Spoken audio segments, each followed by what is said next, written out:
last year. So Okay. I think this is their first SLB. So okay, so let's start, guys. Okay, so hello everyone. We are back, and this is the panel discussion. And the theme for the panel discussion is a deep dive into open source.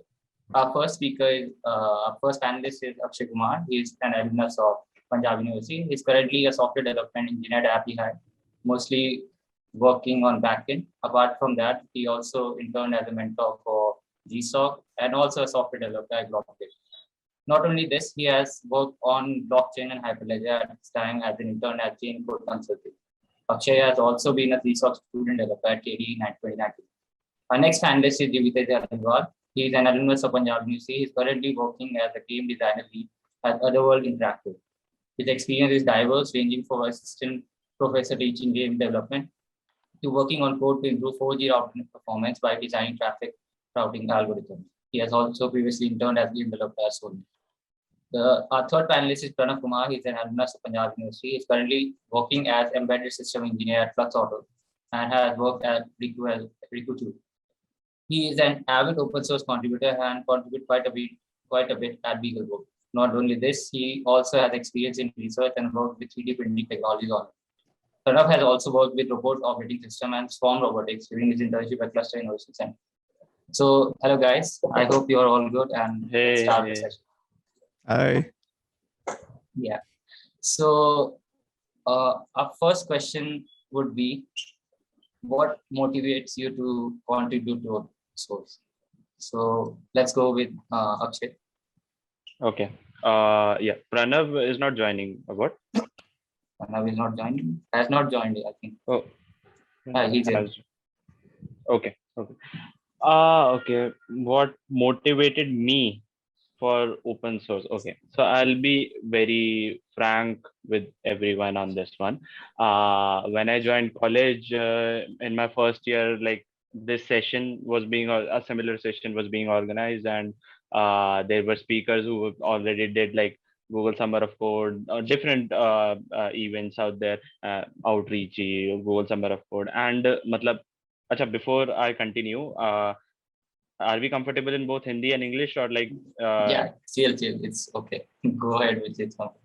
Okay, so there were a lot of seniors that we saw who were like doing open source and stuff, and मतलब वो लोग आके बता रहे थे कि how they did GSOC and everything, or open source is such a field which has so much bling attached to it, and I kind of felt that is something which is cool. And मतलब इन बंदों का अलग ही टॉरा है, and वो मतलब देख के ऐसा लग रहा था कि हाँ यार ये बढ़िया है, इनको बहुत इज्जत मिल रही है, तो ऐसा कुछ करना है, ठीक है, इसमें जो जी सॉक करता है उसको लोग पूछते हैं. तो that is like that was my first incident where I got like when I got to know that there is something called open source out there in the world. Okay, now if I talk about my journey, it started with like, is there some echo in the background? I'm hearing my voice twice. Maybe from one of the mics. I can mute. I believe you are also unmute on Gather Towns also. Okay, can you unmute there? Wait. Okay, me? I guess I'm not there on Gather Town. I've already left. I think no one is like. Okay, yeah, I guess now it's fine. Yeah. So moving on, the first organization that I started contributing to was Fossacia, and like the reason why I started contributing to it, because one of my like once again from a few of our seniors I heard about कि ऐसे करके वो होता है, open source होता है, उसमें जाते हैं और फिर ऐसे 3 महीने का प्रोग्राम होता है, बहुत ज्यादा पैसा मिलता है. तो मैंने कहा कि बढ़िया है, ये करते हैं, ठीक है. तो मैंने 2 महीने के लिए I just went on the website of Google Summer of Code and like took down the organizations who which were like, उस टाइम पे मेरे को सिर्फ Android आती थी, तो I took out all the projects that were there in Android, started making random commits, random shit commits. I was making anything like I was thinking that the number of commits you make is the benchmark of how good an open source developer you are. So like I did everything wrong in that year. Submitted a proposal, but was like I cannot even look back to my proposal that I submitted that year. And finally, something happened that like I am current. I from now I can see that okay हाँ वो जो हुआ वो सही हुआ, but उस time पे I was like very कि यार ऐसे कैसे हो गया, but हाँ reject हो गया मैं. तो उसके बाद I went to a senior and उसने like you guys all of you must know him Divya Madan, and he Yeah. like I went to him. उसने कहा बैठ. उसने समझाया मेरे को कि ये ऐसे नहीं होता है ओपन सोर्स, मतलब कि तुम you are just catching the bling and everything, you are just chasing a tag. This is now how open source works. You are going for something totally different. First you should pick a project that you like. You should start contributing to that project. You should enjoy the journey. You should learn something. And GSOC and all those other events are something that is just a byproduct of that journey, and that may or may not happen. But the journey of open source teaches you a lot, and that should be the essence to get started in the journey. So in that year I totally understood what he said, and मैंने काफी पहले से फिर start किया open source. मैंने सबसे पहले this time I did not choose the project based on the tech stack that I was familiar with, but rather the project that I saw interesting, and like that sort of resonated with me.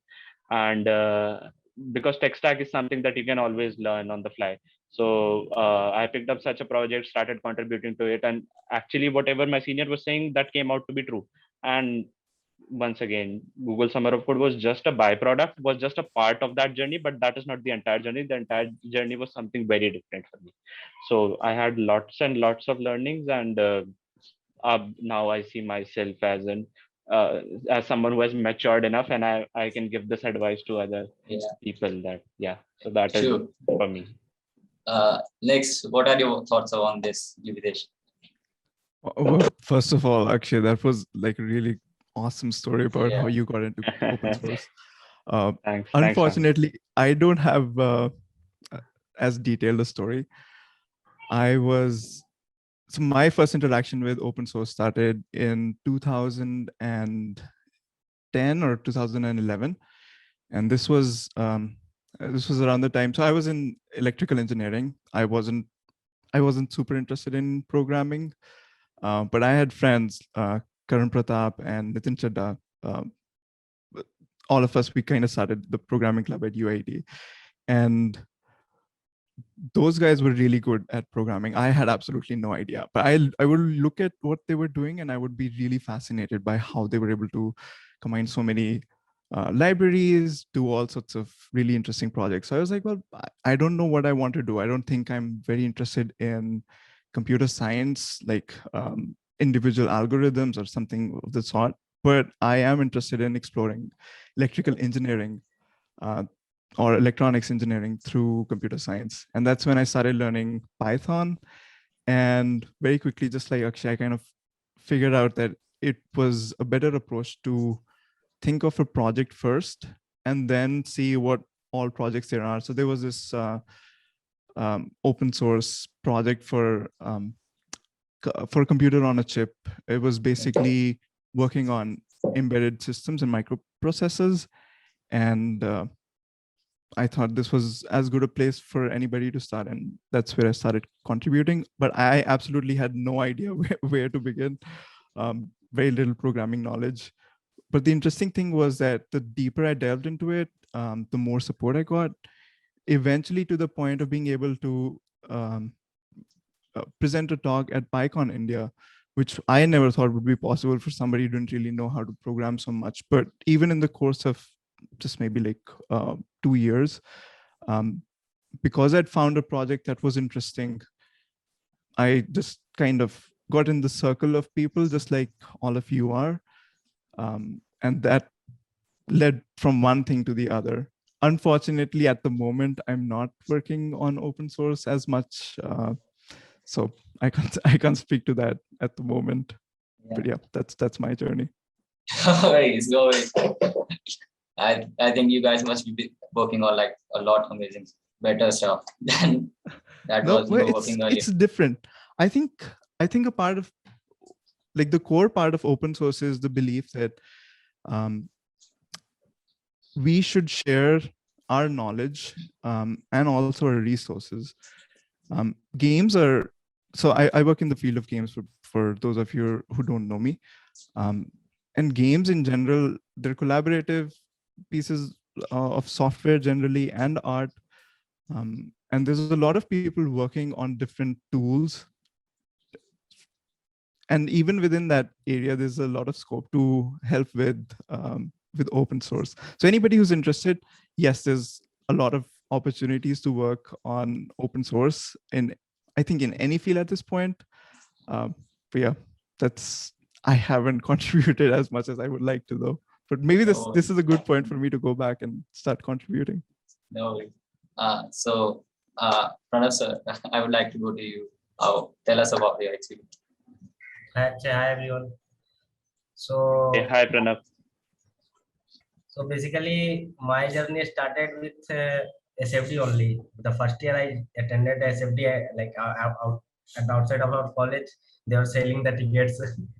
So I was in like first year. I used to attend each and every uh, session and all. So basically, after SFD, I meet two great people like Arush sir and Hardik sir, who used to work in the from the starting of the first year itself and earlier also. We have very less time slot in the SFT just for the sake something is happening in the electronics and in the embedded field. So from there I get to meet those two people, and I start working on project from since then only. And after that, I have a passion of making a 3D printer, which I seen in the YouTube videos and all. People are making stuff using those. After that, when I start making it, so I made the whole printer just by looking into different projects and all. But at the end of the day, the system was not working kind of, because then I get to know that I have to upload to the something to the controller also. So there, after that, I get into this embedded field and embedded programming. So that was my starting point of that. I was also not that much of a programmer from starting, but after as the time spent, I get to learn how much programming has importance in our field. In embedded, basically, whatever the stuff that we learn in college in C++, that no one use, like static and different type of keywords that we use. But in embedded, bitwise operation and all these different things that we learn in the programming, we used to use those things. So we used to have that grip on also. At third year, I had applied for from the starting, I used to be doing the project in the a small project only. But in third year, I applied for GSOC in Beagleboard. So in Beagleboard, so that project was basically about Beagleboard is basically, if someone don't know Beagleboard, Beagleboard is like Raspberry Pi kind of a single board computer. It has a microcontroller and microprocessor built in as well. So that is a feature of that. Raspberry Pi is just a microprocessor. So in that, it has a lot of capability. So they want to use those capability to extend using some shift registers. So that was the project. So I got into it, and there that project doesn't get completed, unfortunately, that year. Next year, someone else joined. Yeah, his name was Dipankar, and and fortunately, the place where I live in Chandigarh. So he was studying in Germany. He's doing his masters there in the second year. So 2019, I was get into GSOC, and 2020 that project get completed completely. So he was studying in Germany. He had applied for GSOC, and he was from Punjab University Sector 40, and Thanas is there, na? From that area. So here then we got to know each other, and he's working right now in Boss. If I think everyone know about Boss. Yeah.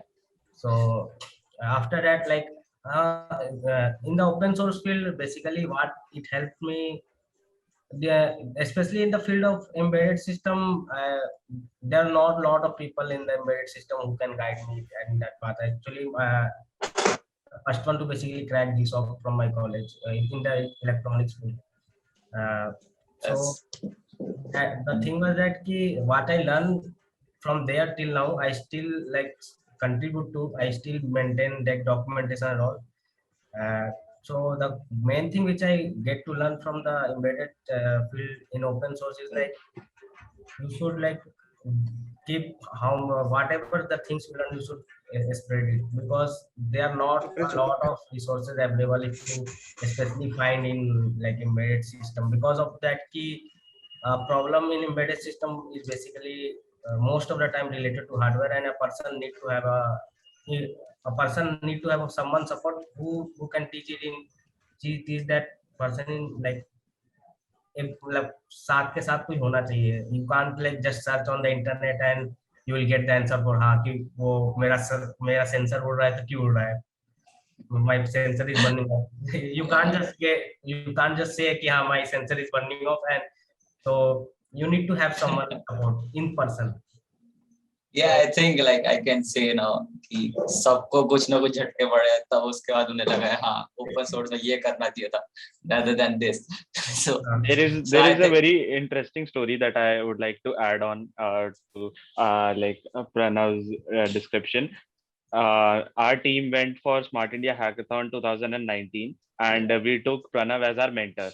So he was our mentor, and he was guiding us for all the hardware related stuff. So at the same time, this guy was he was helping us out, and at the same time he was doing his GSOC project as well, which was, as he mentioned, in BeagleBoard. Now he had BeagleBoards and everything with him at that time, and there were these complex circuits that he was working on, and like it looked so fancy that ये कुछ खतरनाक सी चीज पे कुछ बना रहा है, बम बम बना रहा है, तो ऐसा लगता था देखने में खतरनाक सा. तो what we used to do to scare off our competitors, हम जो भी प्रोजेक्ट कर रहे थे वो तो हम करते थे, बट इसके बीगल बोर्ड का एक सेट हम हमेशा आगे सबसे आगे टेबल पे रख देते थे वहां पे. So other teams that were there, they came and went out, and they were like always looking कि यार वो है क्या, वैसे खतरनाक चीज क्या है. तो इसका बीगल इतना खतरनाक लगता था. There were so many wires and everything, and this guy worked like really hard at that time. So hats off to him.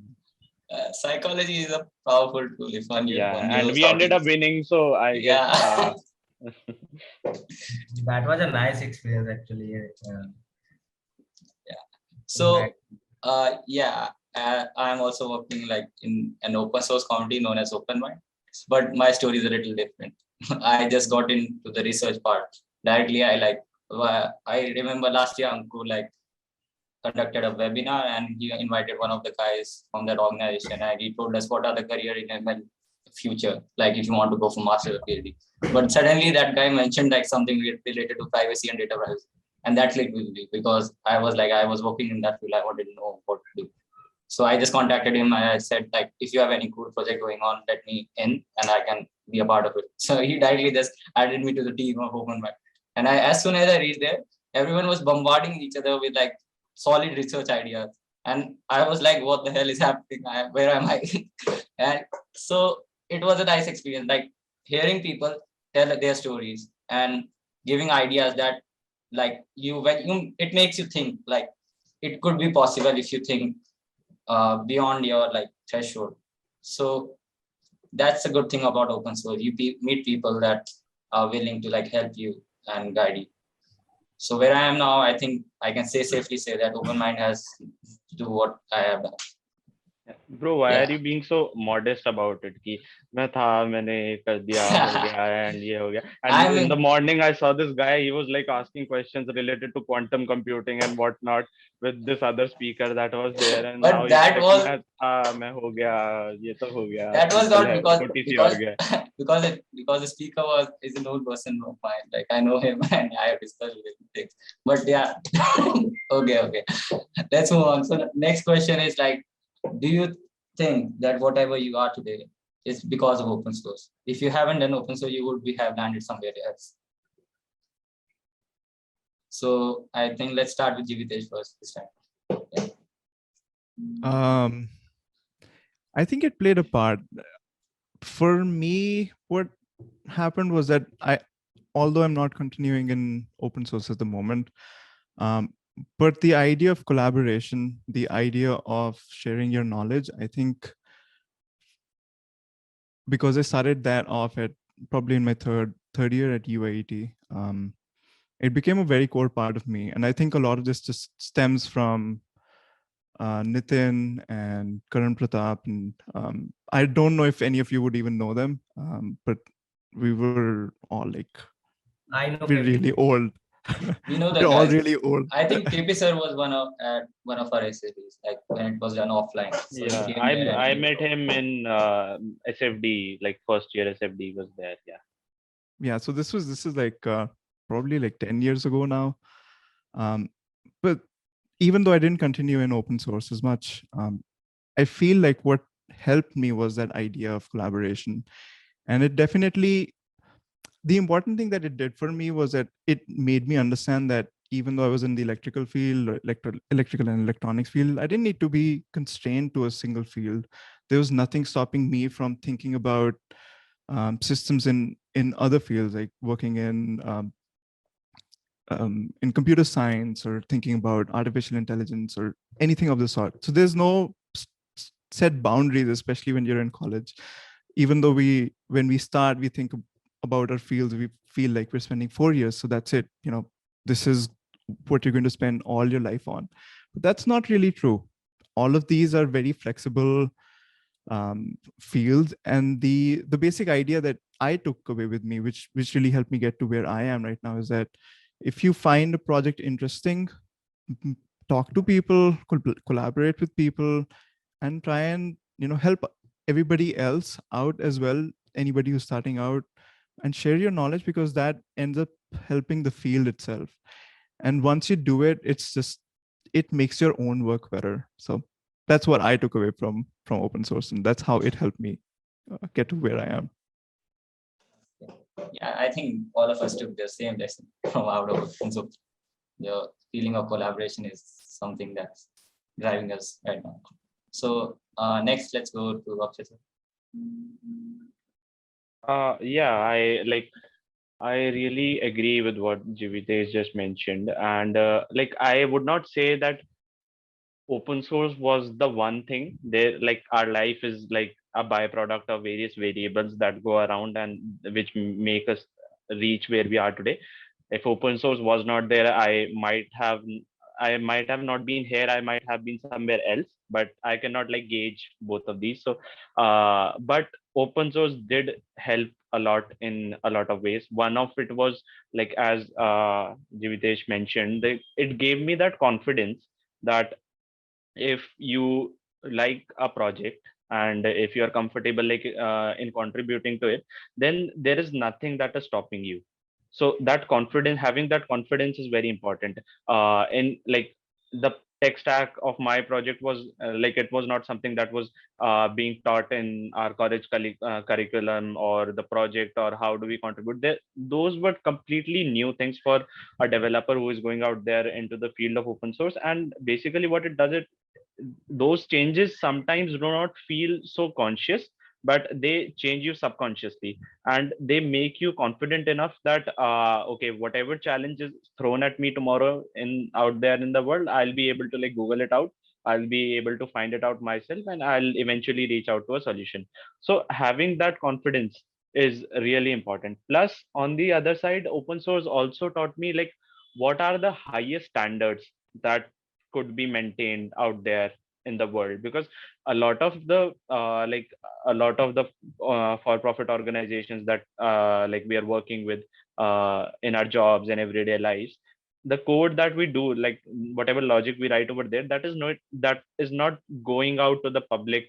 Like that code is not majorly open source. Some of the repositories are, but not majorly. But whenever you are contributing to an open source organization, that code is something that everyone can see out there in the world. So it has to be a sort of like uh, to that perfect benchmark. And so that is where the mentors come in, and they push you a lot to make your code better. They tell you about what are the best practices. And so like then once you are so much invested in that time, then writing bad code becomes hard.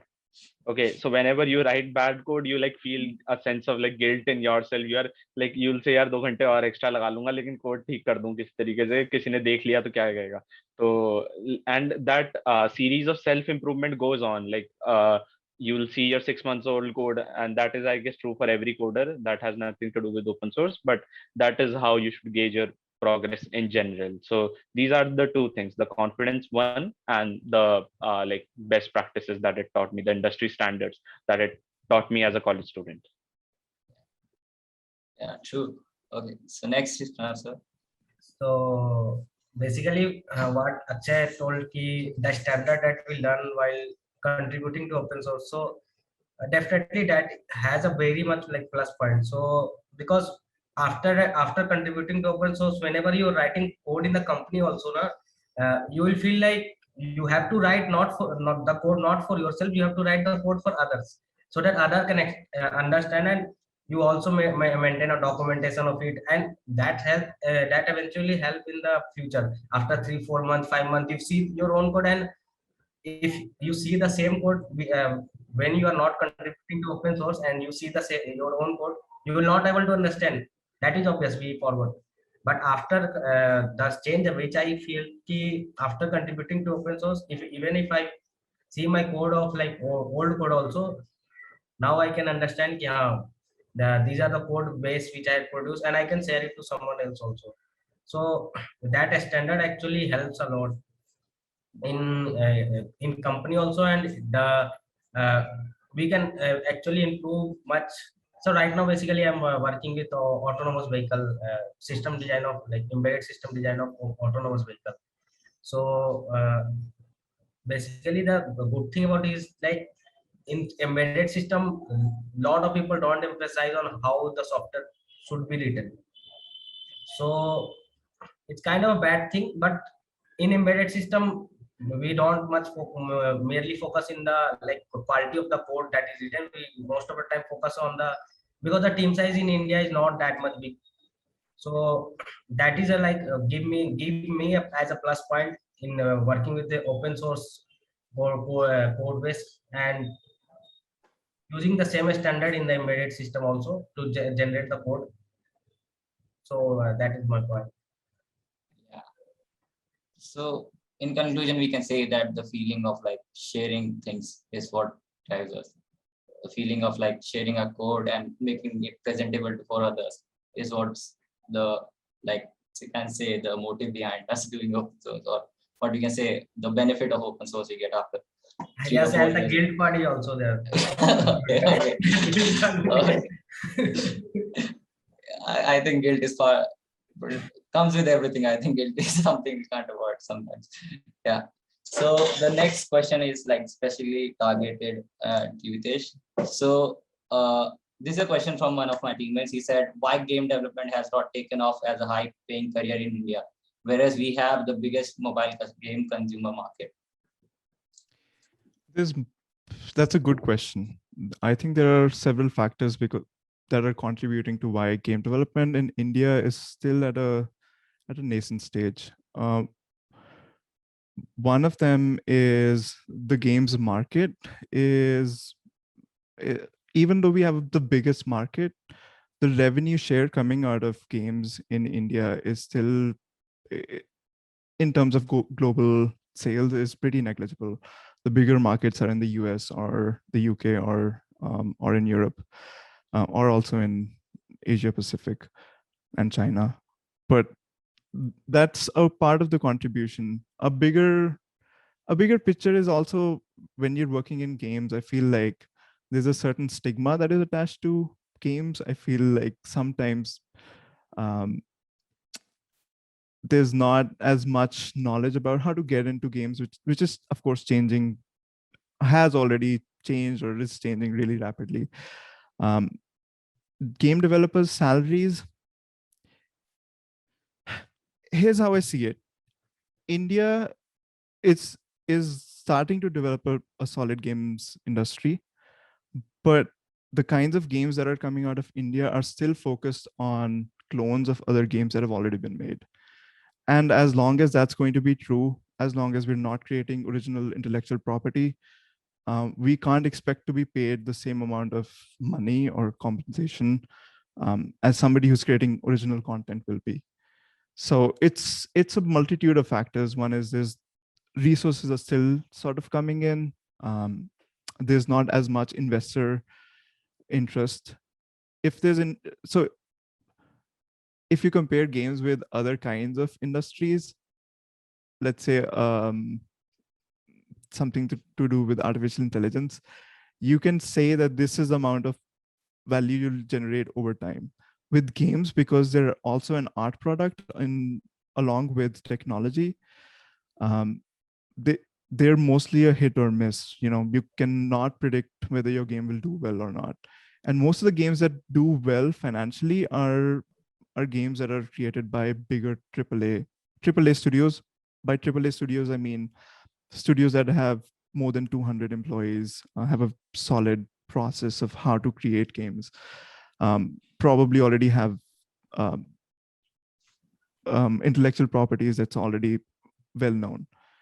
So those kinds of companies, one is they don't exist in India.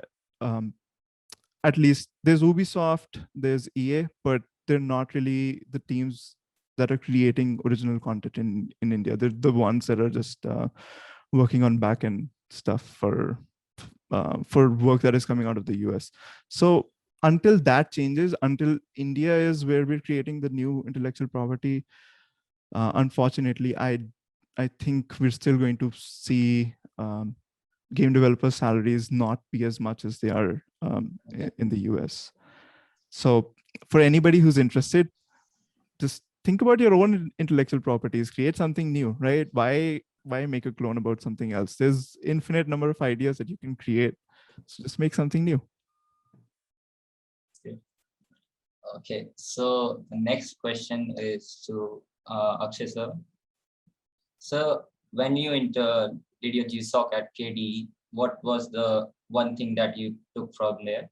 And how would you tell the younger generation to go forward into open source and do and contribute to those projects that you think are doing well and should create an impact especially in India right now? First of all, let us get rid of the sir. We are in Software Freedom Day, and yeah. There's no salary thing. I'm just saying that it takes India or our platform to a bigger level. Right. So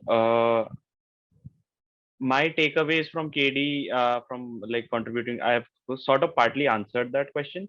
In terms of the confidence that it gave me, that okay, tomorrow, if suppose I'm working on one tech stack right now and tomorrow I have to switch on to another tech stack, then I can do that. It is something that is achievable. So until and unless you this is sort of what I think about situations. If you suppose you have a mountain in front of you, okay, and you have your challenge is to climb that mountain. So you'll feel that okay, yeah, I think it's a nearly impossible task to achieve in the given time frame or whatever. But when you see another guy who's in front of you and he's climbing the mountain and he has reached the top, then your perspective in the way you look at the problem, how you perceive the problem, is changed entirely. So once you have if you have seen someone achieve something within that time frame, or you have already yourself achieved something in that time frame, or you have already faced a solution before, then the future problems become easy to handle. And that is something that open source has really helped me throughout. Tomorrow, if there is suppose there is a new project in our organization that is coming up, which has an entirely new technology, that open source was one thing that gave me the confidence to venture into blockchain.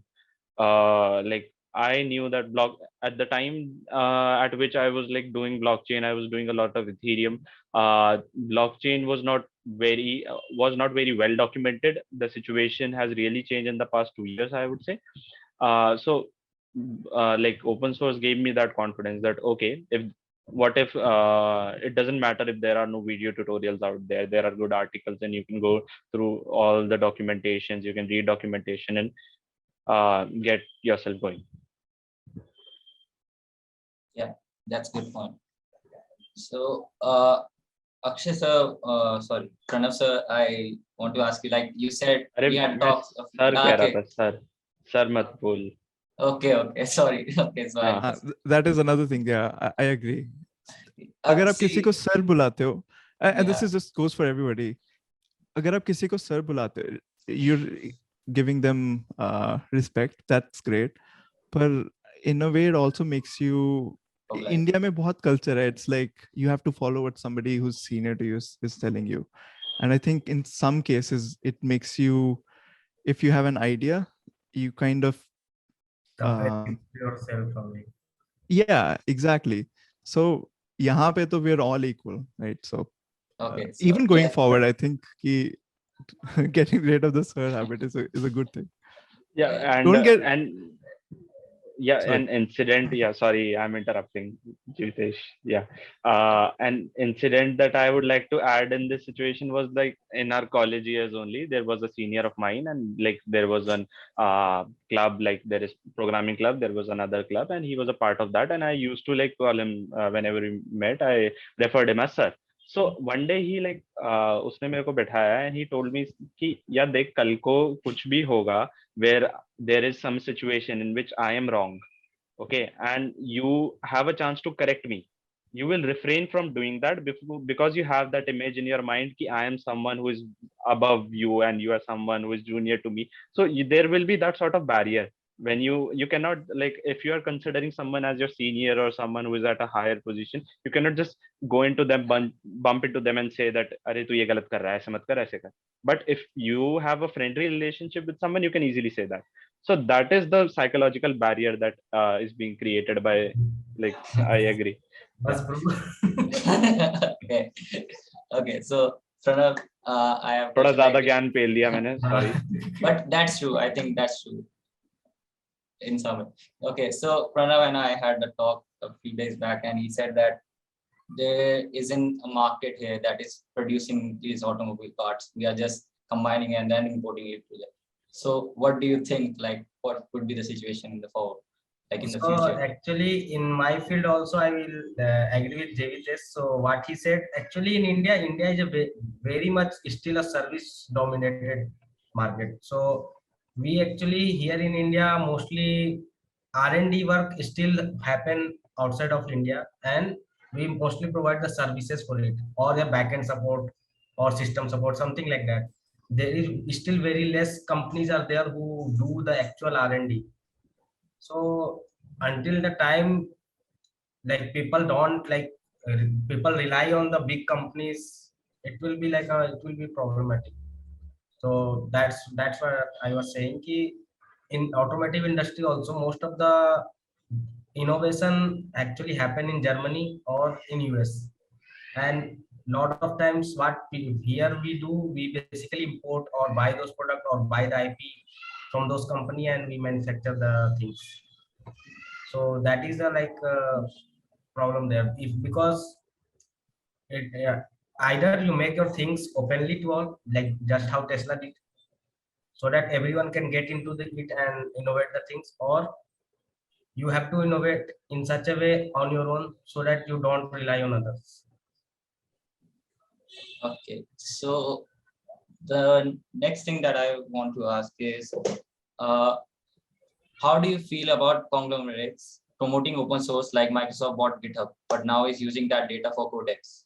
So there is always like this hidden agenda behind. How can we keep open source going in terms of monetization? This is one of the questions that came up. So I would like go ahead with Pranav sir. So in this regard, I will tell you like there is always an offset. So basically, if you see lot of open source project, big open source project, so every big company has a separate team which maintain their open source project. So in robotics, we have like ROS is very popular open source framework. There are other framework also, but ROS become very popular because of its open source nature. But I had attended ROSCON also. I think Charlie is also here. So she also attended with me in Macau, China. So the thing was that what we figured out there, ki even though that ROS is open source, but that whole open source project was running because it was backed by the industry. And the good thing about that thing is ki industry know what is the demand of what the demand will be. It just like the ROS helps keep it's keep the thing open. And even if like that ROS was basically backed by Intel, Amazon, and all the other company, Qualcomm. So those all company are proprietary company, but they make their things. They make their separate team for ROS to support the robotics project, so that ki other company which are smaller, which have their own product, they can also join the network and they can also grow. So I think it's like kind of good thing also, bad thing also. Because bad thing in the sense ki sometime what happen, you just have to rely on that open source, you just have to rely on the funding from those company. So if the company have that particular demand, so you will generate the demand. And if you don't have funding, so you can hear the you have heard about the news of Mozilla. Lot of its project got closed, and half of its funding right now come from Google, because they put Google search engine at the homepage. So that also big happens. So you have to maintain some of, like, if you have a team, you have to fund that kind of. Okay, so let's move on to like Jivitesh sir. Okay, I have to like okay. It will take some time, but I'll get over That's okay. Pranav, those were really great points. I am completely agreeing with you. I think there's especially for larger projects, if you need funding, unfortunately, the situation is that you will need a bigger company to sponsor you, unless you can figure out ways by which to create some form of revenue for the open source project that you're creating, or if you just have a team of volunteers. And that's the problem. Like, you can, in open source, people are very passionate, so there are a lot of projects that are going on without external funding as well. But depending on the scope, I think that's another thing that impacts how much reliance there is on funding from other bigger companies.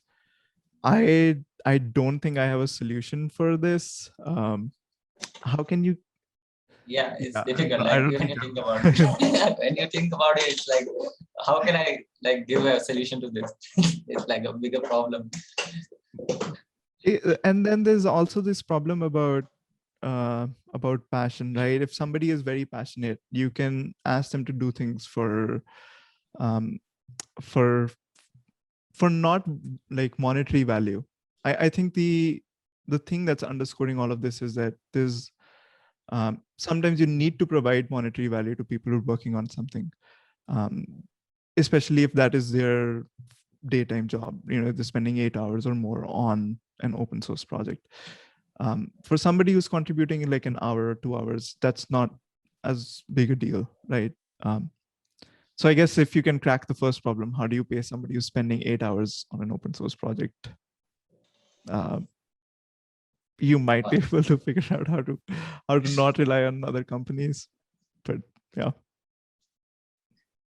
Okay, so Akshay, what are your views on this?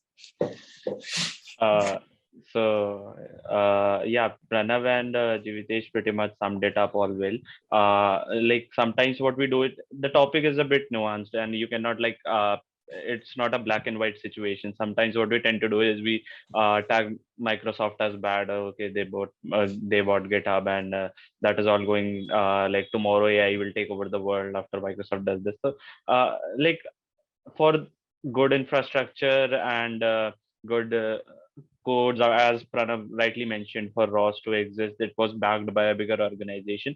So that monetary value needs to be attached. Like that value needs to come out of something. Today we are all using GitHub. We are creating a repositories, endless number of repositories. We are using Git, everything. So all of those, like all those resources and everything, it is coming out of somewhere. People are putting in effort, and like asking for a solution to this problem is like, say if I ask you, will you work 8 hours for free just because you like to code? for the rest of your life? So the answer for all of us will be no, because that is something which is not sustainable. So yeah, that is where we stand in the current. That is my standpoint in the current situation. Yeah. So the next question is like, if a company goes full on open source, do you think it will create a better software when in comparison to proprietary software? And it's like we know that open source software can be developed like in lot less time if multiple people are working on it, major issues. So I just want to know that would it help us if a company goes open source? Assuming that they have the funding for it. Okay. So yeah, you can just go ahead and speak up.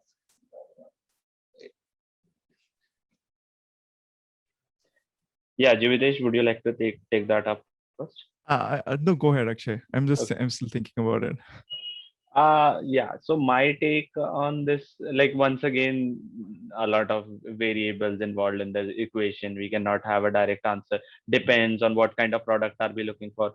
Like, suppose there is an organization and it makes its project open source, and something like a Hacktoberfest comes in, like the number of hands that are coming in to like code your things out will increase. You'll get additional resources and stuff, but at the same time there will be like you can get like extra good developers out there who just want experience and who are ready to code, so you can get your products created a little faster. But then you are also opening your application to a lot of security vulnerabilities, to a lot of security threats out there in the world. Your competitors can see your code directly, and like they can figure out, they can put in specific resources to like just go through your code and find out vulnerabilities and exploit those. So like, this is once again a topic which does not have a black and white answer.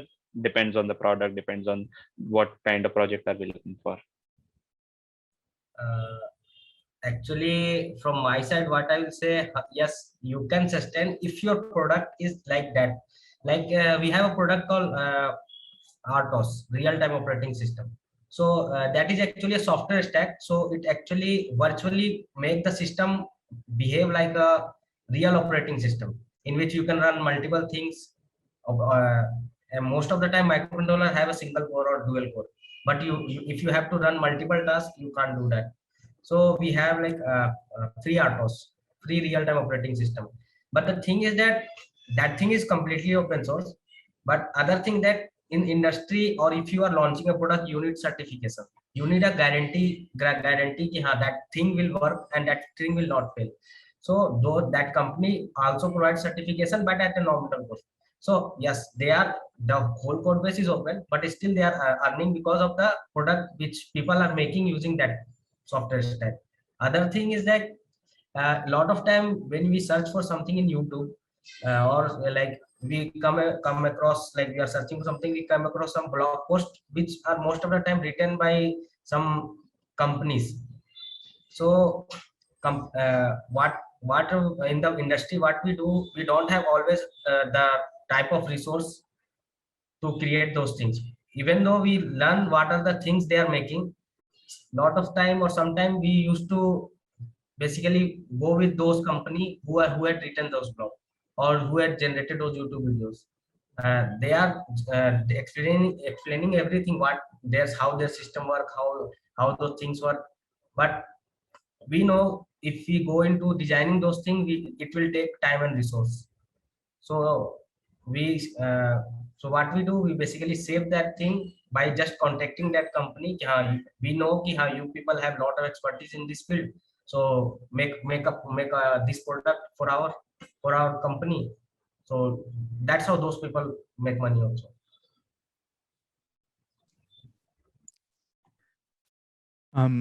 I think I'm still thinking about the problem. I think it's a very complex question that you've asked. The open source software that comes to my mind is Blender, because that's the one that's more commonly used in my field. And by making it open source, we we basically allowed more people to come in and modify the code so that they can add functionality to it that they would want. I think that's one of the driving motivations for somebody who's working in open source, is like you want something that doesn't exist in the software, so you go ahead and you contribute to it, to making it possible. Also because there's more eyes looking at any piece of software, so you, by virtue of having more people look at it, you can in a way make it better than what it was before.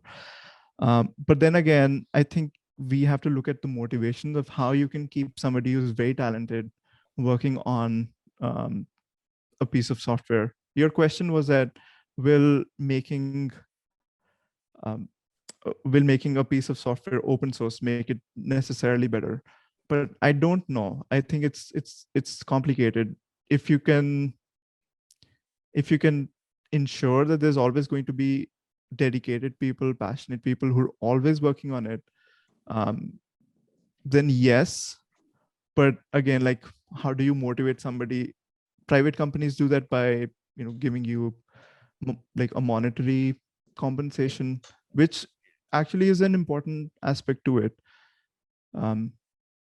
Yeah, I don't know if I have an answer for this. It's a complex question, but I think what Akshay and Pranav said, they're very valid solutions and ideas. Yeah, but it's like Akshay said that when we make our source code open to everyone, it may be like open to attacks and privacy like leakages. So working in the privacy field, I can say that we have developed some AI software that can prevent that. So what about them?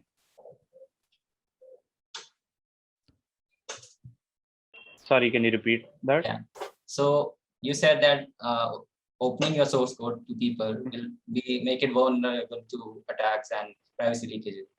So working in a privacy domain, I can say that we have developed like software that can prevent that from happening. So what would you say then?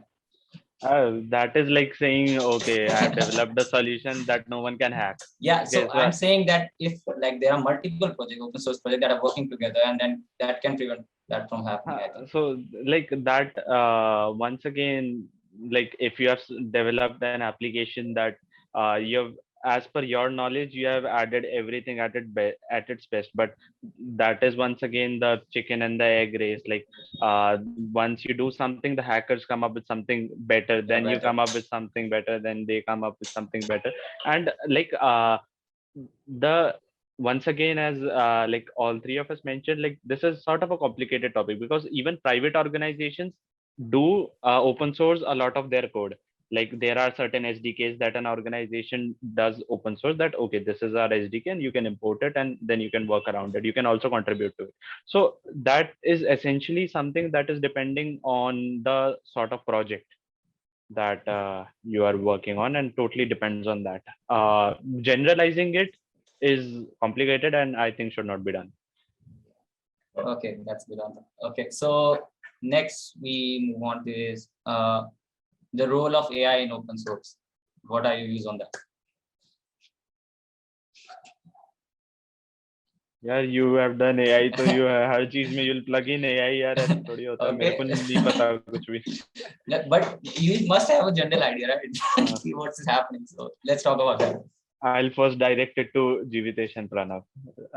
फिर उनके answer से I'll copy थोड़ा. Okay. In that case, I'll direct it to Pranav. In my field, actually, AI is a bit difficult still.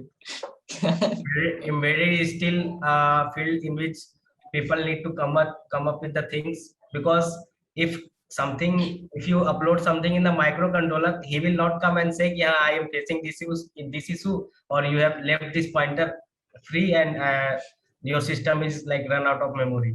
Because we have like kind of 100 KB, 200 KB, 1 MB max memory. Like if we have like 1 MB of memory, that like is the best thing in the world that we have. So in my field, AI is still a bit difficult. But at the end of the day, whatever the software field, like software things get developed, eventually need to be get efficient, optimized, and that will only occur if like we move to bit level or system architecture level, chip level things. So AI is getting into our field little by little, but still people are only doing it most of the time. Um, in the role of AI in open source in game development. Okay, that's a very specific topic. Well, in my field, there's a, like, when you talk about artificial intelligence, if you're talking about AI in games, it's fundamentally different from, I think, what you're talking about, Archit, which is you basically have a non-player character who's moving around doing stuff. But I don't think that's the kind of AI you're talking about. Yeah, I think in game development, mainly reinforcement learning is used, I think, right? It is starting to be used. It's very interesting because a lot of the tools that we're using now for game development, they are starting to use a lot of reinforcement learning, even machine learning for pattern recognition and stuff. So for example, like it's like an assistant to what you're trying to create.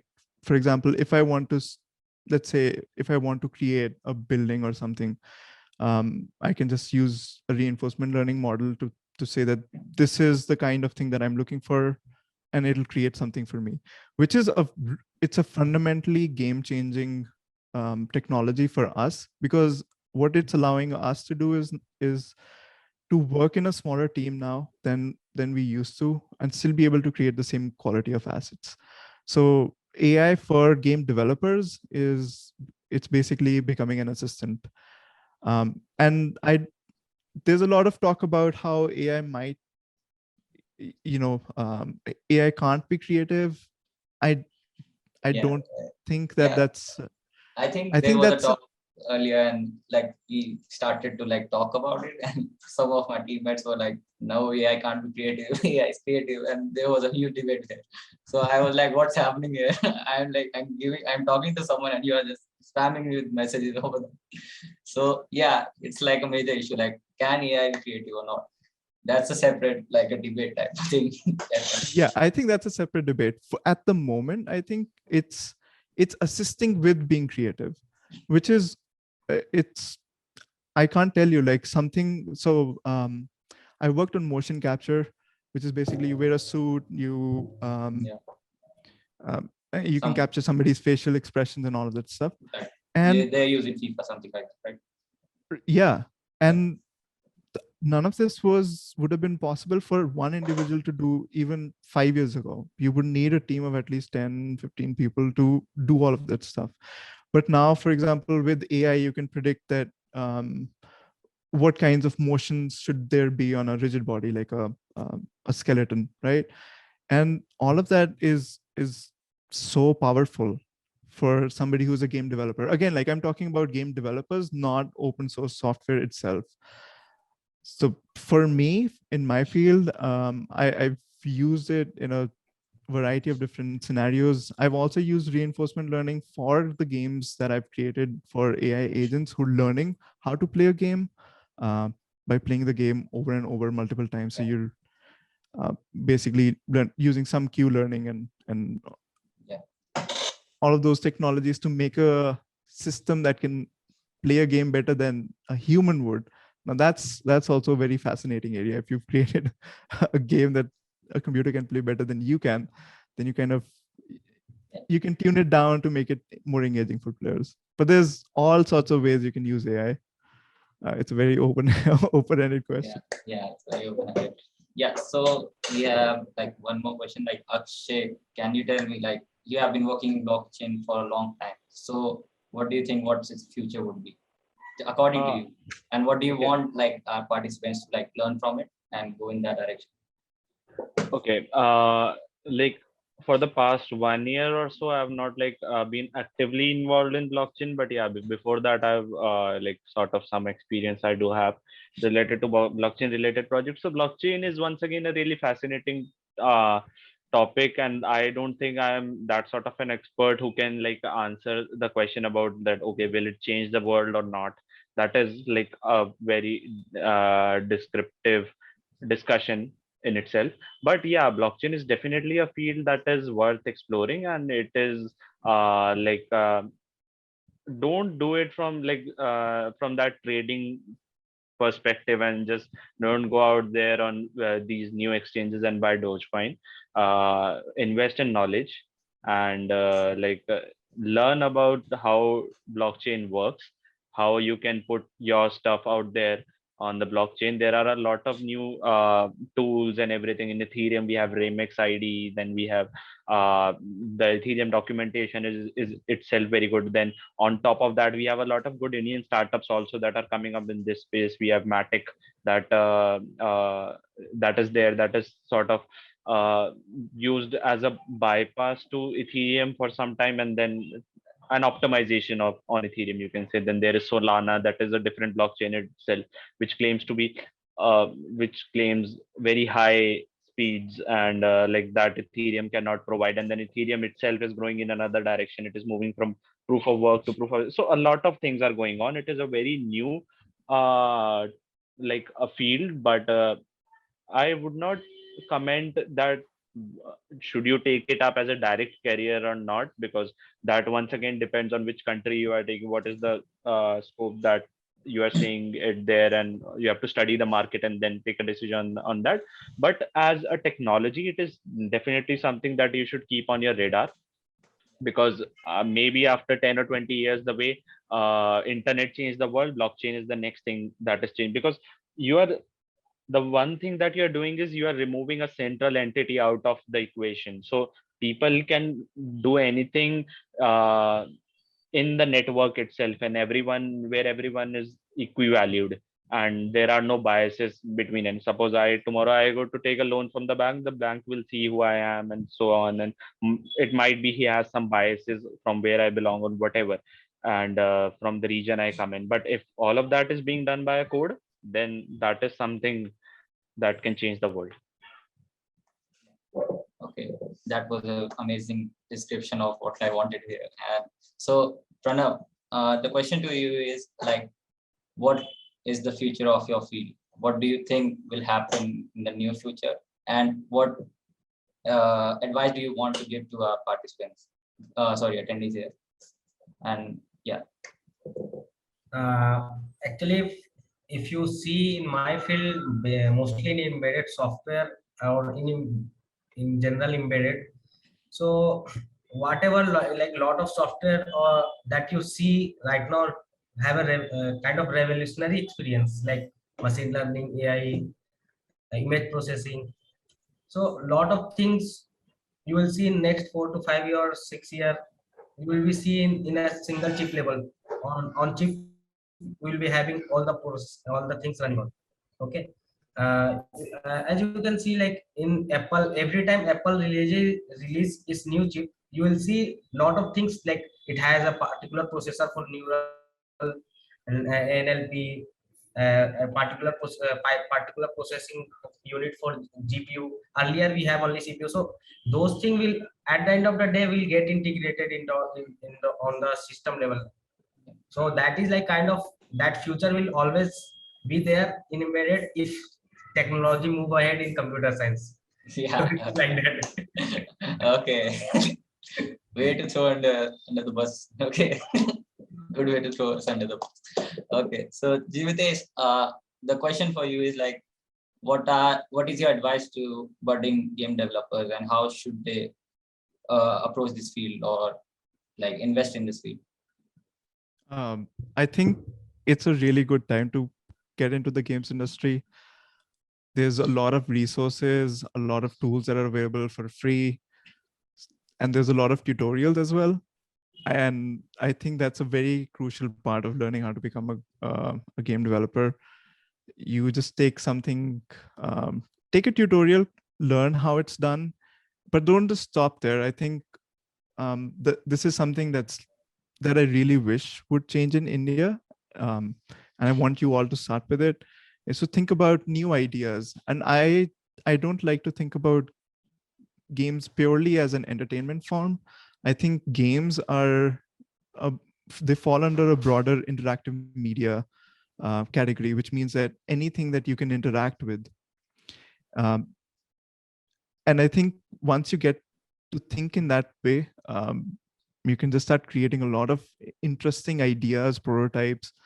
For somebody who's new to this field, I would say just create as many prototypes as you can, just explore as much as you can, and you'll slowly start developing a voice, something that is very unique to you, is very unique to the experiences that you have had.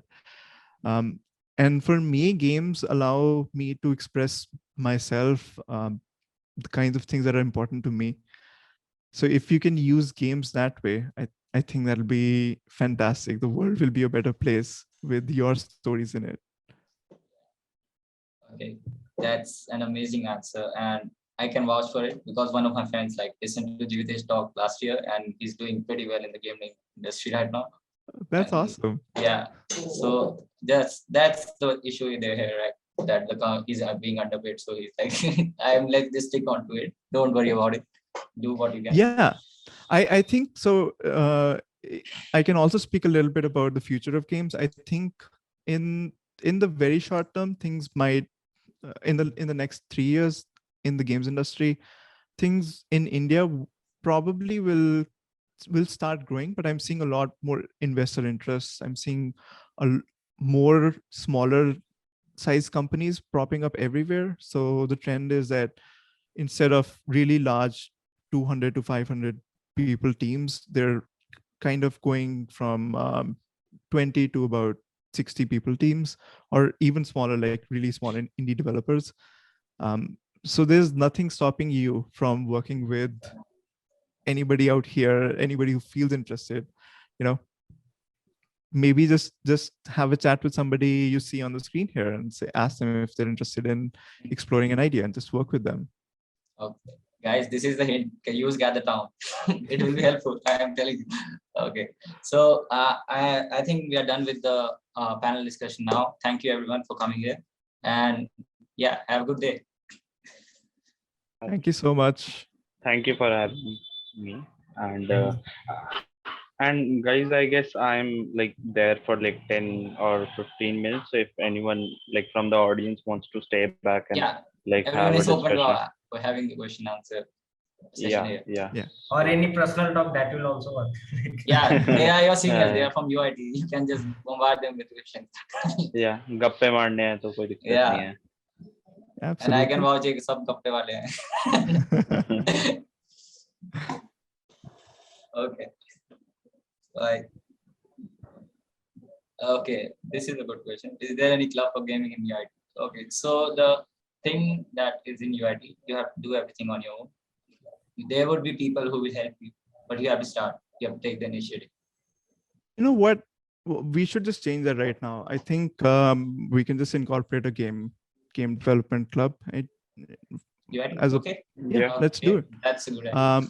Let me create a group on Discord, and I'll probably share the link on SFD's Discord. I'm assuming all of you in here Yeah. are a part of it, right? Yeah, you can just share. Yeah, I it'll can be spot awesome. that. I think Yeah, it'll be, thank you. That's a very like generous thing for you to do. of course. It's the Great, least I can do great. for everything I've learned. Oh, there's a gaming club, but it's very inactive. Oh, I didn't know about that. Yeah, let's change that. That's Let's like for make it playing active. games, Let's make not one that is developing active. games. Yeah, because it's very like it's a good thing. P Club is doing everything they can, but gaming thing is like not that much. People play games there actually. There's a like separate gaming club that plays different games and take part in competition, but they don't want to develop one. That's the issue. Yeah, unfortunately, it's very different to make games than it is to play Like I games. was about to say that. Yeah.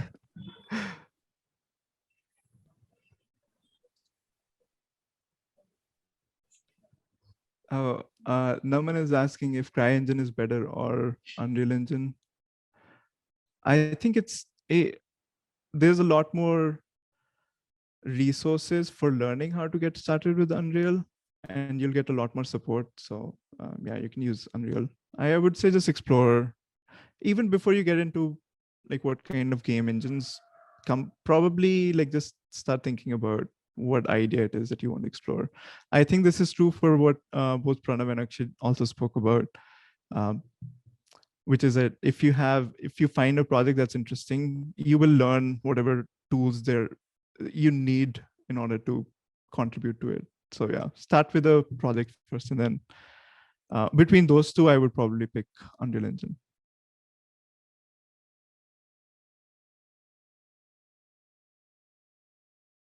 Also, guys, I see that we have Charvi in the house with us, and I was like, I was Love is feeling there. like मेरे को as a panelist बुलाया, and that girl जो GitHub में contribute करके हटी है, Git में contribute करके हटी है, She had contributed in like directly to Git. जो मेरे से Okay. टूल ढंग से यूज नहीं होता, she Okay, guys. contributed. Okay, in guys, you Git. don't have to put me on blast here. Okay. she has joined as a guest. I'm sorry, Charvi. I'm sorry. अरे नहीं थी, I'm just Hi, having fun. Hi, guys. Okay. Hi, guys. Can you listen me? Yeah, yeah. Yeah, Yeah. like I can never miss out Software Freedom Day. Also, like I'm so talks sorry. and- I'm so sorry. No, it's you. Like, yeah. अरे I'm just messing with you, यार. It made me feel bad, but yeah, I'm sorry about that.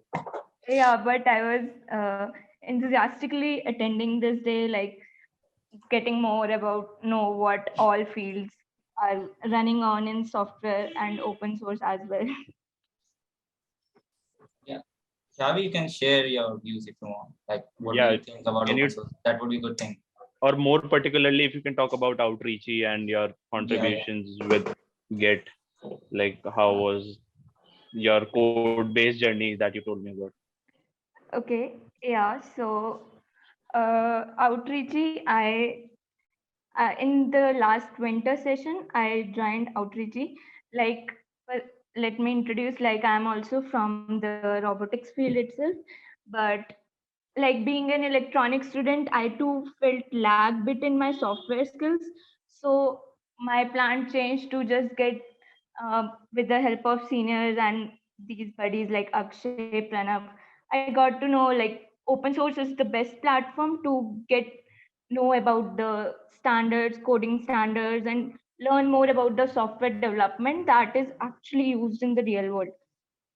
So yeah, from there I decided like for girls there is an outreachy program, girls and the other like community for that are not that much developed. So yeah, it's so then from there I started working on to like contributing to the community for a month. I got to know like how it was work.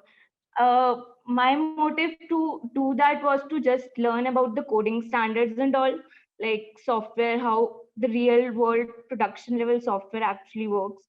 So starting with the outreach itself, like uh, I took a lot of help, like guidance as a mentor from the Akshay and Pranav itself. Like they helped me throughout the journey, being the GSOC crackers as well.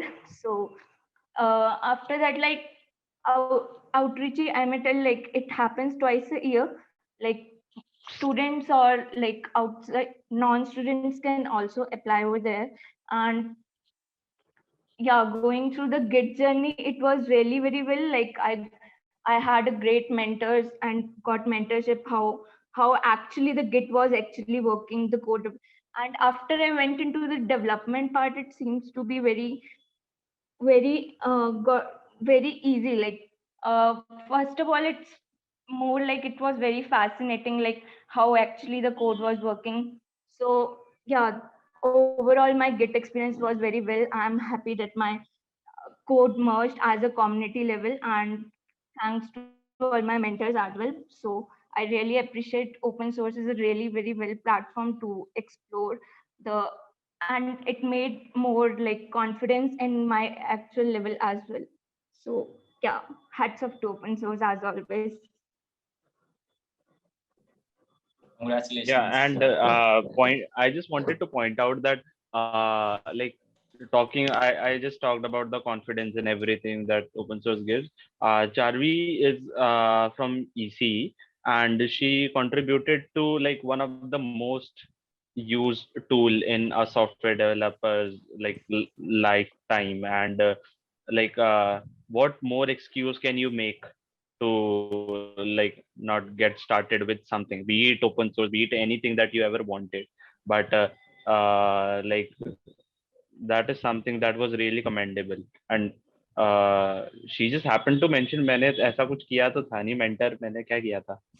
And Stop being modest now. Very confident.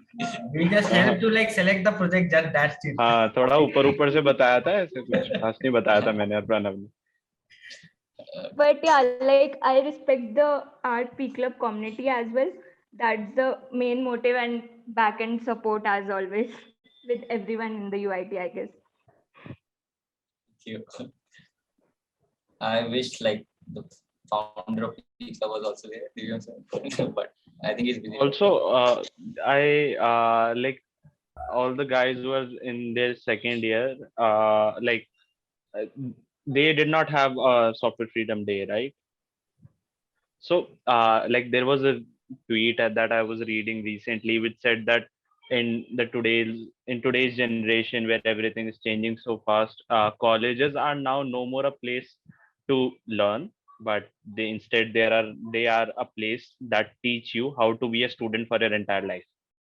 Okay, and like college provides you that infrastructure, like that community, the set of energetic like-minded people that are there, and that is basically the essence of college for me. And because of the pandemic, I guess this situation is a little hard for the students who are like doing this all from home, and they cannot meet, and then they cannot collaborate that much.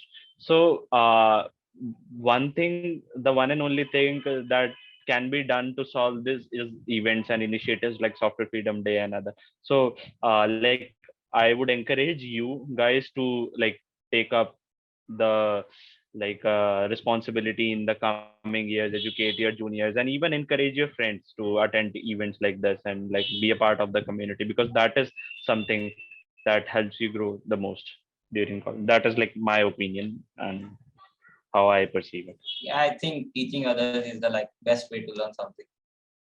So I think every teacher when giving a lesson learns something new. So that's the best thing to do. So and like everyone P Club is also like very excited about teaching others. So that's good enough.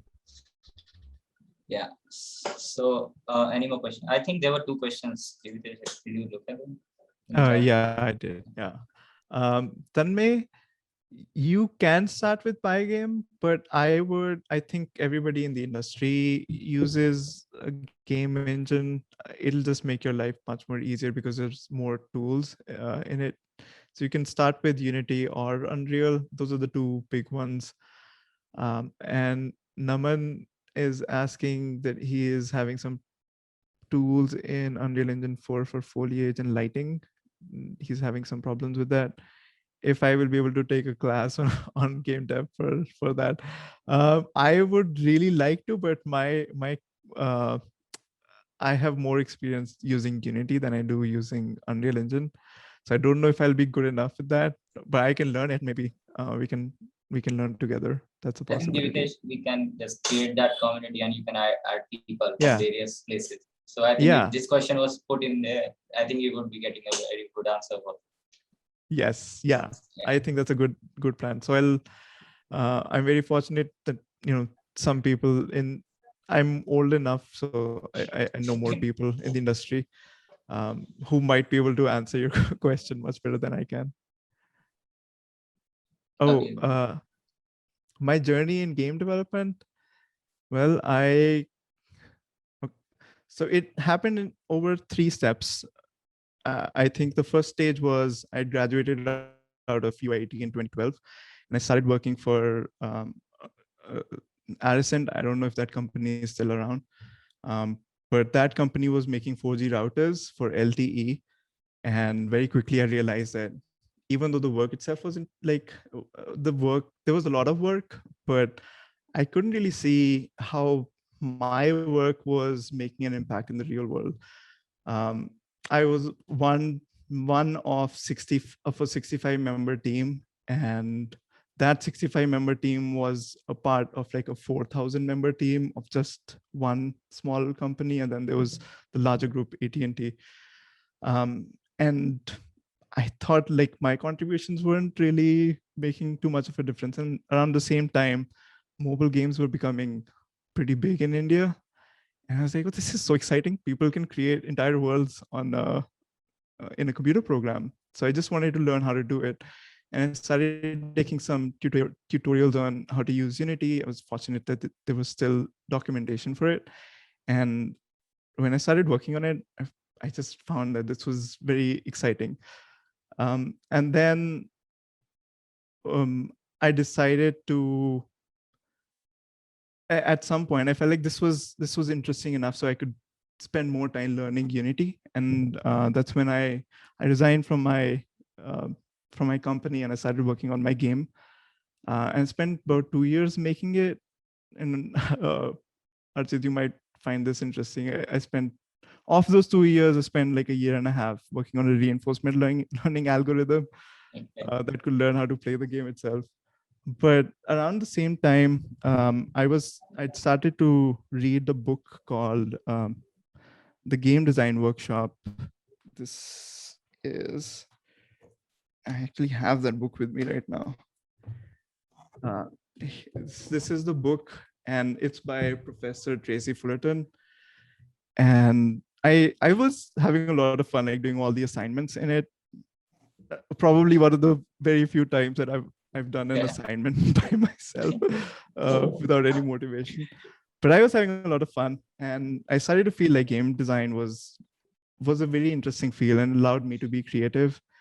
And I didn't know that there were actually schools who would teach you how to become a game designer. Like that to me was I was very surprised at that, but it still felt like a very far off dream to do anything of the sort. But around the same time, I also started reading this book, which is called Meno.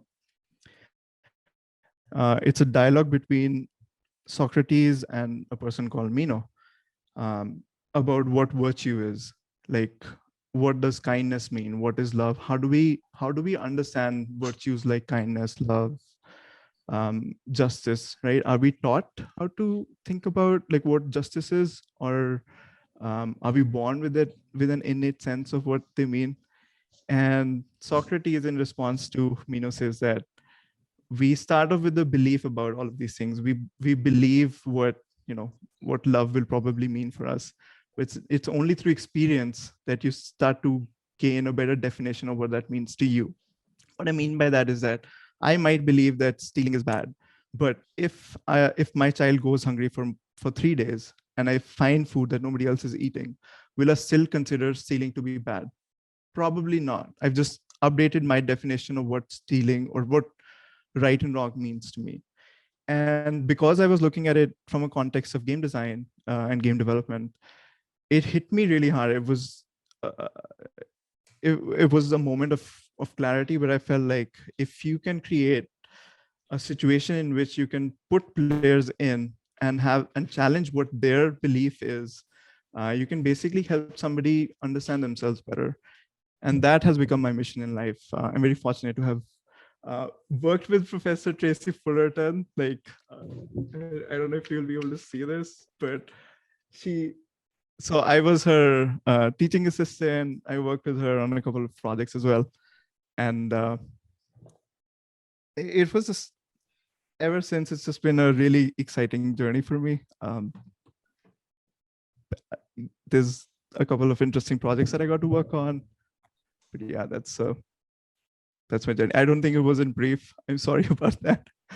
But it was amazing. Like, it was inspiring. Yeah.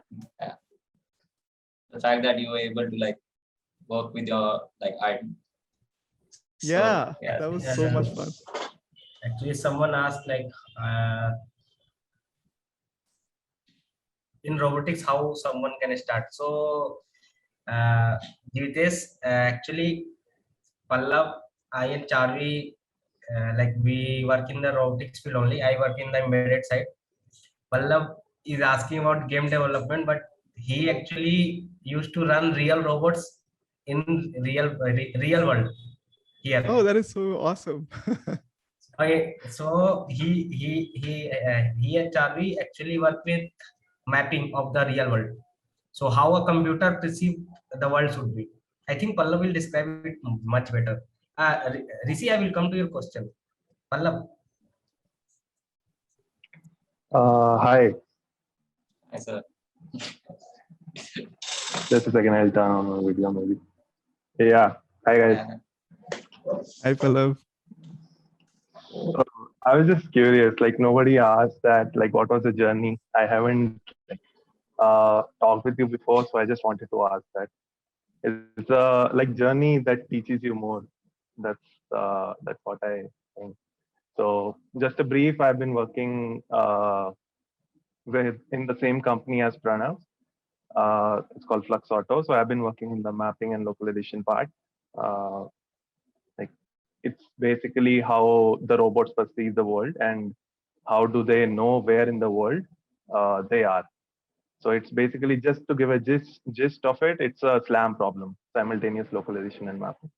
So that's just a hint. You can head into it.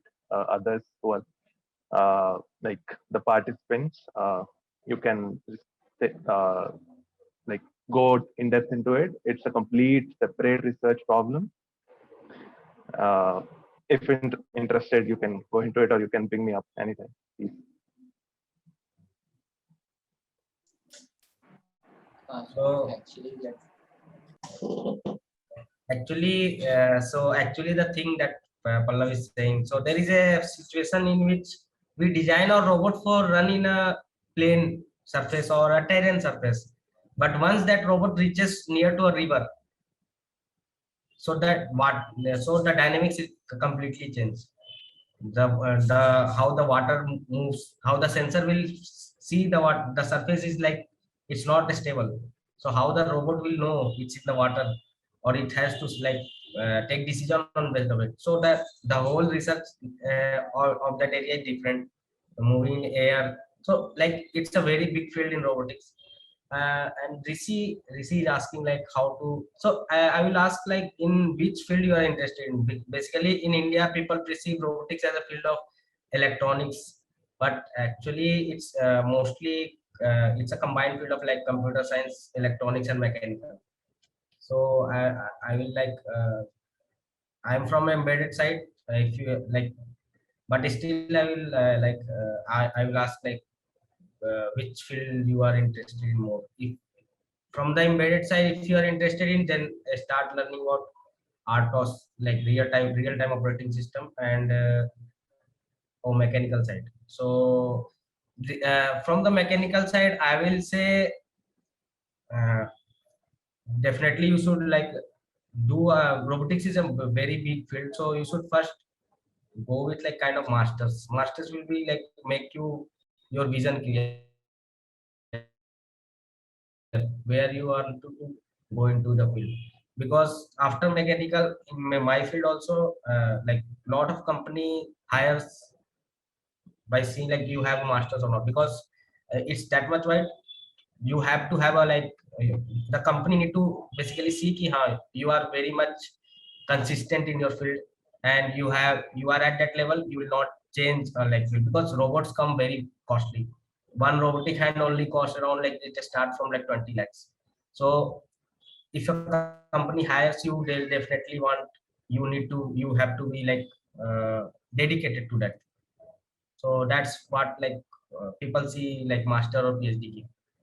In India, still like it's a growing thing. From mechanical side, go with you have heard of Fusion 360? I think you have heard of it. Fusion 360 Katia.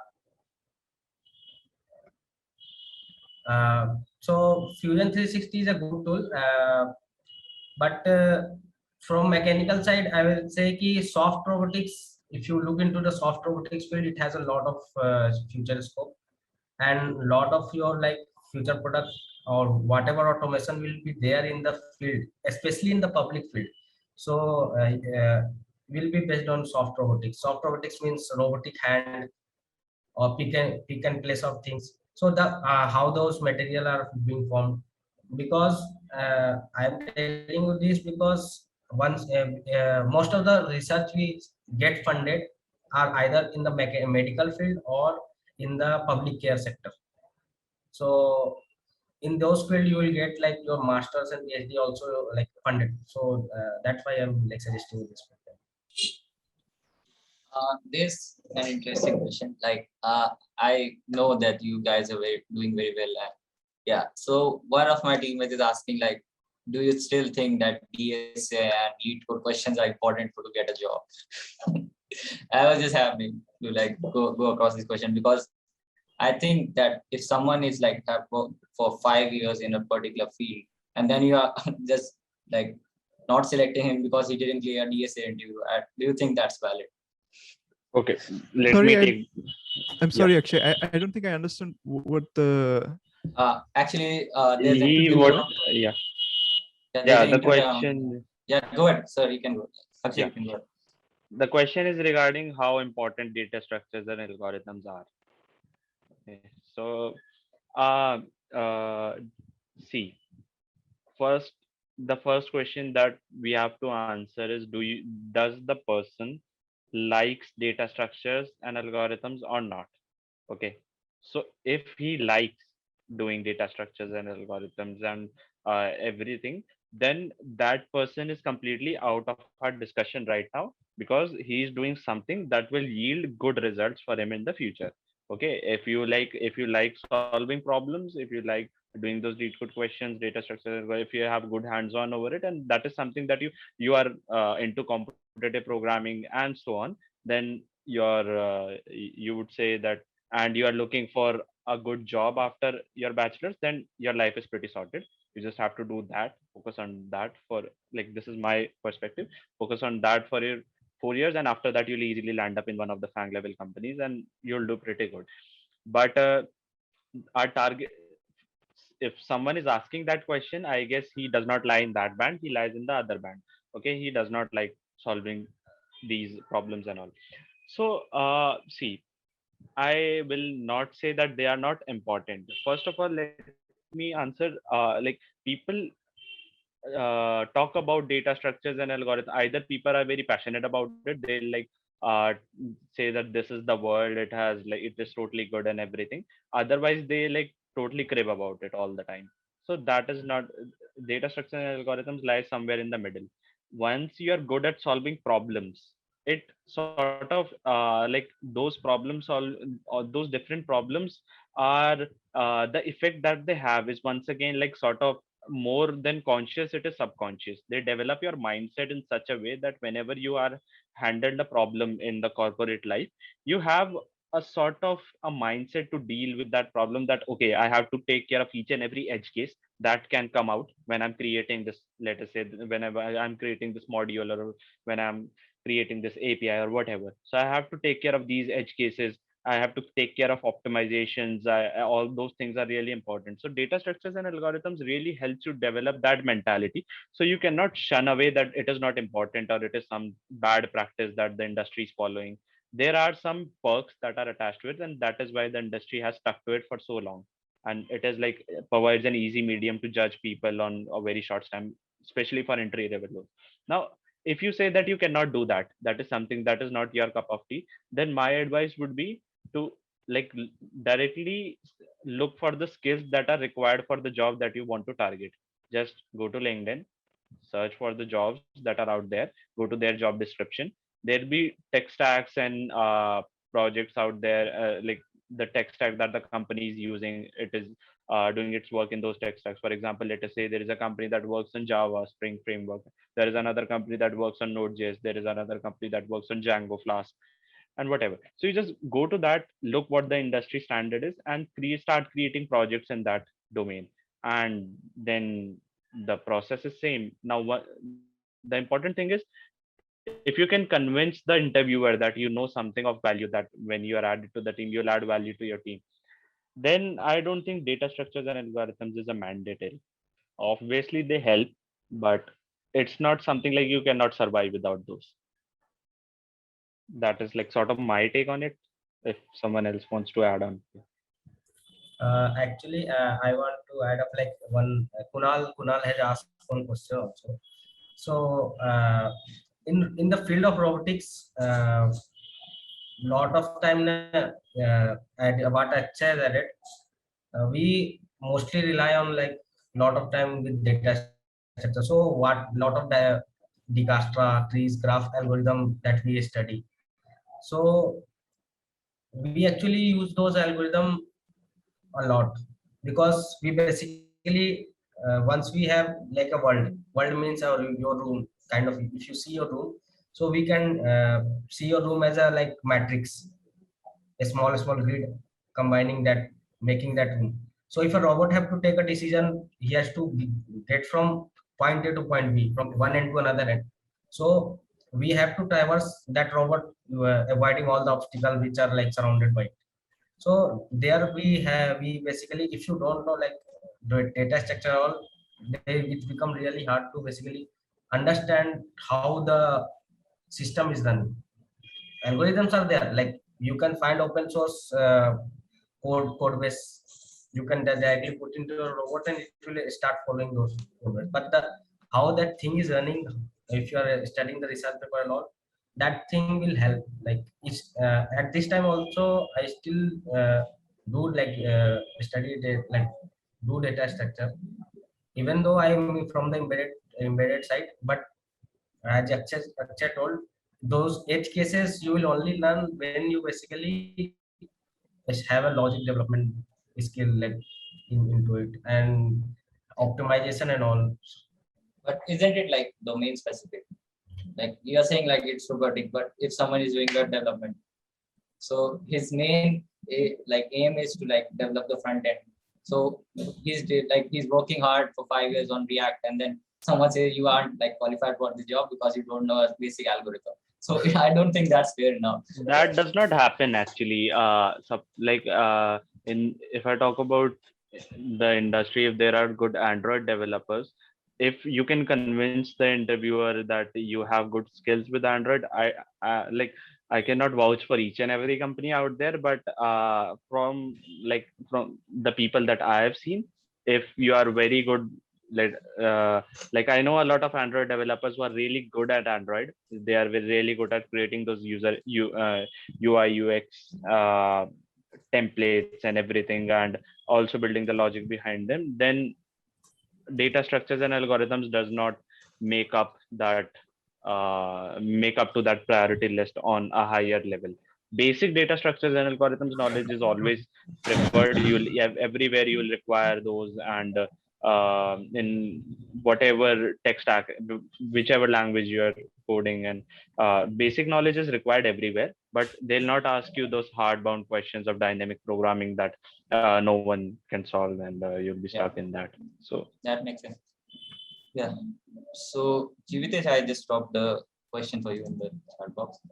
Before that, I think Charvi. Yeah, Charvi raised hand. I think maybe she wants to contribute to the discussion.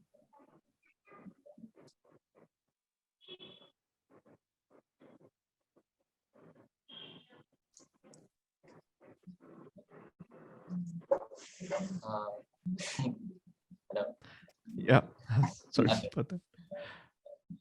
Let's move on. If she's back, she'll answer. Yeah. Sorry, network No, issues. she's having network issues. Yeah. So, did you have a question for me? Yeah. So I just want to know, like, which is your favorite game of all time? Oh my God, that is that is very, very hard to answer.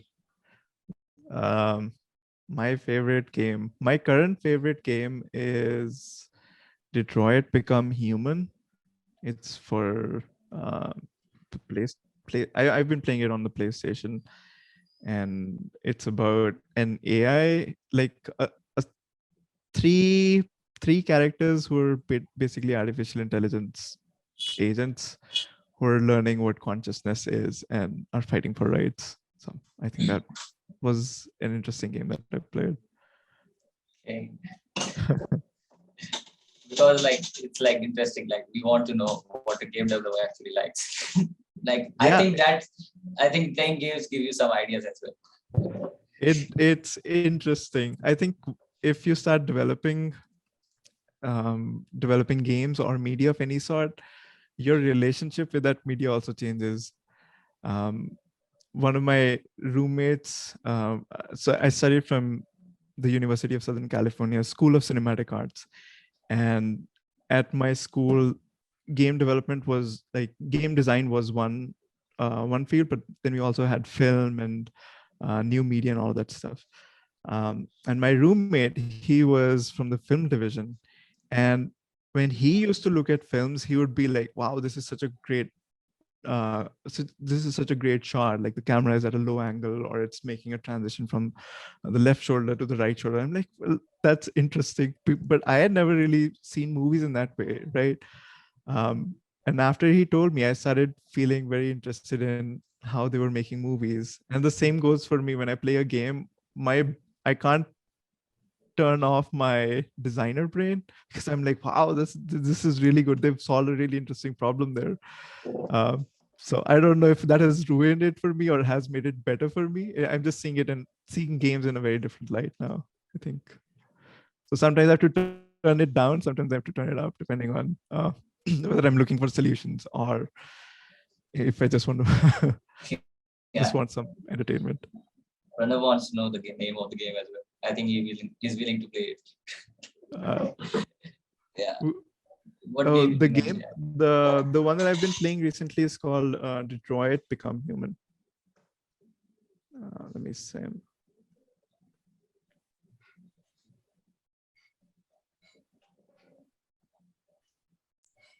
Okay. Actually, Kunal, I will answer your question. That is a like big answer like that. So I will ping me on the. So you can chat on Discord. Discord. That will be okay. Sure, sir. So, okay. Any more questions or anything you want to discuss? Actually, No, I'm done on my side. in a long paper. Yeah. So thank you guys for coming, and yeah, Jivita, thank you for coming at such a short notice. Actually, No, I'm always here for anybody who wants to reach out. Yeah. and let's get that gaming community done thing. Done. Yes, let me Yeah. create a server on Discord, and I'll share the link on this SFD Discord. Yeah, sure. That's perfect. Regarding yeah. Chavi, can just, if you want to say, you can unmute it. Hello. Yeah. Now, is my voice audible? Yes. Oh, yeah. So, in the chat box, there was regarding like a CSC student, how to start with a robotics, what he can do, like as Pranav pretty well mentioned. In addition, like as we as a beginner also started with a robot operating system.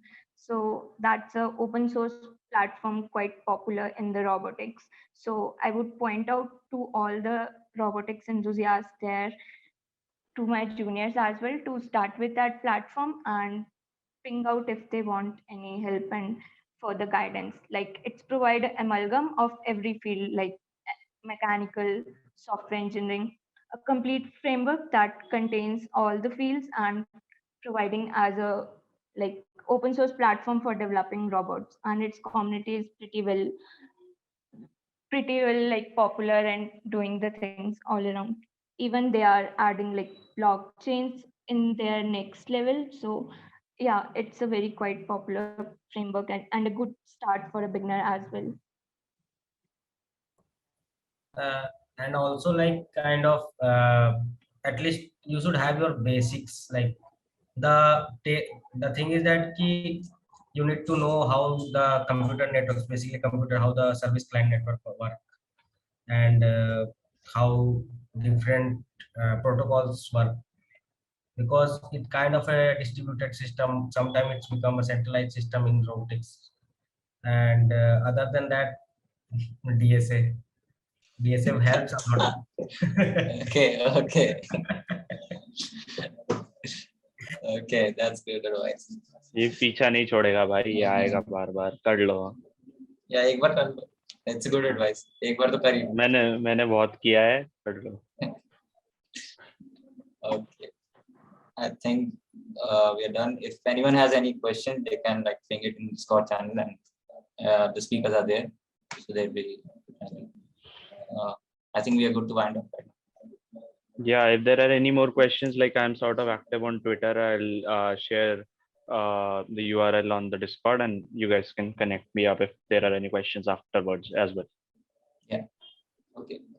So everyone present here, we'll be having starting day 2 of SFD tomorrow at 10:30. So be present for Madhava Jay's talk on his open source journey. Okay. So see you guys tomorrow. Yeah. Thank you. Bye. Thank you. Thank you. Have a good day, guys. Akshay and Pranav, thanks so much. I got to learn so much from both of you as well. Likewise, Divitri. Thank you for joining.